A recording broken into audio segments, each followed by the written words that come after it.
আপনারা আহমদ দিদাদের নাম শুনেছেন? জাকির নায়েকের গুরু আহমদ দিদাদ একটা বই লিখেছেন, the ultimate miracle of the holy কোরআন।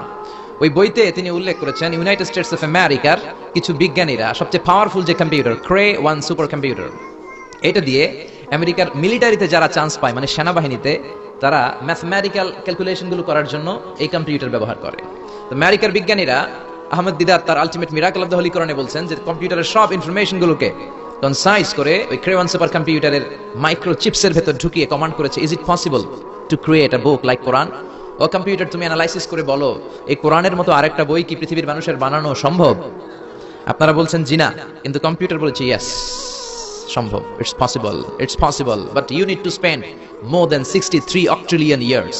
সম্ভব, কিন্তু পৃথিবীর সব মানুষদেরকে 63 অক্ট্রিলিয়ন বছর বেঁচে থাকা লাগবে আর চেষ্টা করা লাগবে। এটা শুনে বিজ্ঞানীরা তো মহা খুশি, হোক না অক্ট্রিলিয়ন আর ফক্ট্রিলিয়ন, পারা তো যাবে। কিন্তু নিউমেরিক্যাল সায়েন্স বলে যে octillion is very dangerous to reach there. Octillion হচ্ছে এমন একটা সংখ্যা যেটা পর্যন্ত পৌঁছা মানুষের পক্ষে অসম্ভব।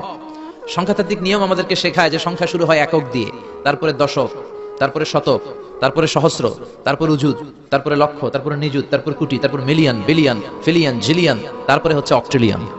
সুবহানাল্লাহ কইতে পারলেন না? এই 63 অক্ট্রিলিয়ন বছর আমাদের বাইসে থাকা লাগবে। আর 63 বছরই তো আমরা হায়াত পাই না, ঠিক কি না? 63 অক্ট্রিলিয়ন বছর যদি পৃথিবীর সবগুলো মানুষ হায়াত পায় আর যদি চেষ্টা করে, তাহলে পারহ্যাপস মেবি সম্ভবত কোরআনের মতো আরেকটা বই বানালেও বানানো যেতে পারে। সর্বশেষ কম্পিউটারের স্ক্রিনে অ্যানালাইসিস শেষে, বিশ্লেষণ শেষে যে কথাটা এসেছে সেটা হচ্ছে it's quite impossible to create a book like Quran. পৃথিবীর মানুষগুলোর 63 অক্ট্রিলিয়ন বছর বেঁচে থাকাও সম্ভব না, কোরআনের মতো আরেকটা বইও বানানো সম্ভব না। চিল্লায় বলেন ঠিক কি না? ওই কোরআন আমাদের হাতে আজও আছে না নাই? The greatest resource of power, the book of books, পৃথিবীর সবচেয়ে সেরা বই।